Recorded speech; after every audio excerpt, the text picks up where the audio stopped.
imagine looking into the eye, looking right into the eye of a giant squid. Right there, eyeball to eyeball. And if we can bring it in and have it glom onto the sub, so much the better.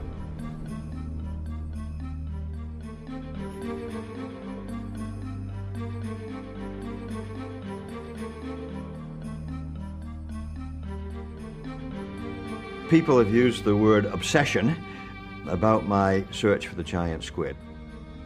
I'd rather call it a passion. It's a passion that blends in with who I am and how I do my work and how I've always done my work. And giant squid is one of the things that I'm passionate about.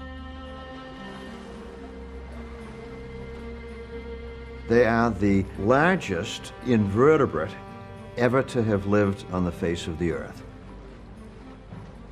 We know they exist, but nobody has ever seen a living giant squid in its natural habitat. Maybe no one will.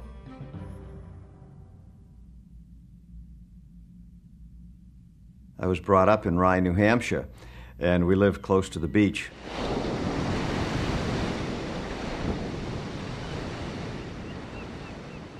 After storms, lobsters would get washed in, crabs, snails, looking at the seaweed. Very exciting to a young fella. I was so interested in the oceans, in ocean animals, and in boats. I decided I wanted to be a lobster fisherman. At first for other fishermen, and eventually saved enough money that I could buy my own boat and gear. Knowing where the lobsters are means keeping up with them on a daily basis. It's a matter of being observant.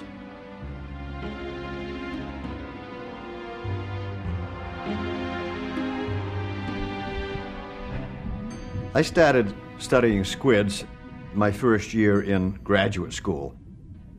My major professor, Dr. Voss, asked me during the final exams what I was going to do that summer, and I said I was going back to New Hampshire to fish.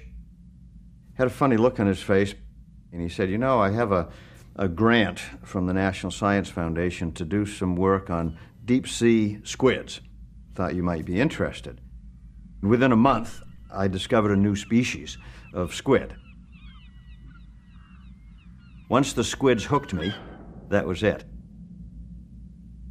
What is particularly thrilling about squids?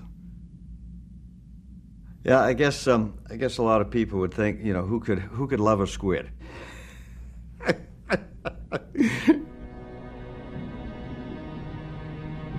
There are stories as early as the 15th and 16th centuries, something that was called a kraken, a Norwegian word.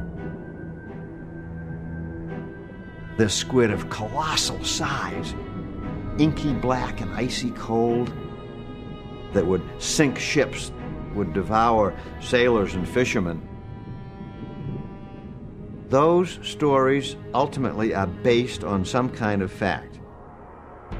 They are big things, about 60 feet in total length. The eyes are located on the side of the head, and the beak or mouth is in the center of the crown of arms. So the mouth or the beak's here, and the eyes back here, and the arms coming out like that.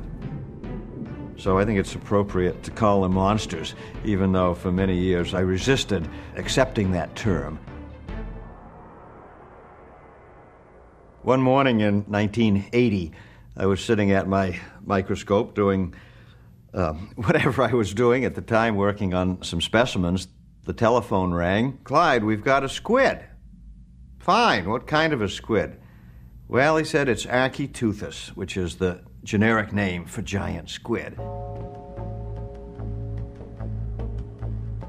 Someone had seen this mass lying on the beach.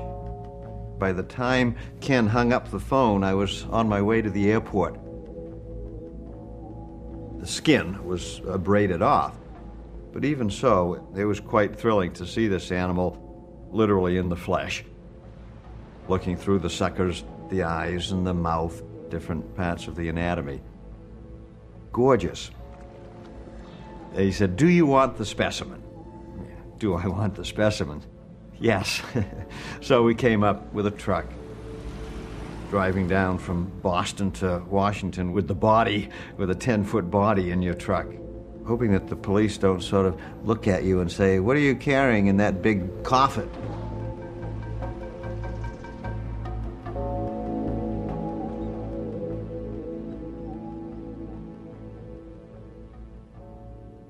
No one has ever been able to measure the suctional force of a giant squid, but with suckers up to 2 inches or more in diameter, they would pull a gigantic hickey on you.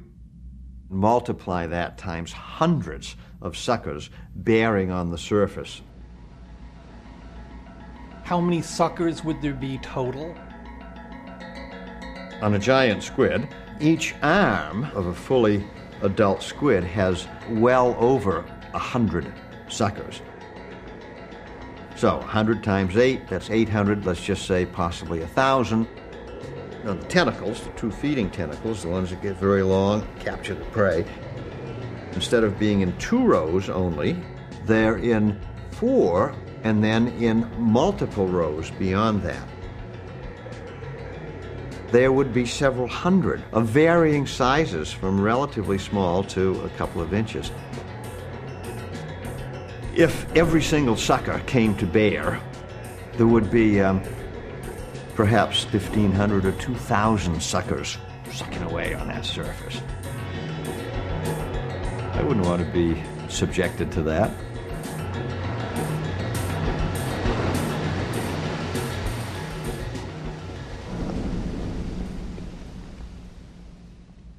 The largest eyes that exist in the animal kingdom today, and possibly the largest that have ever existed.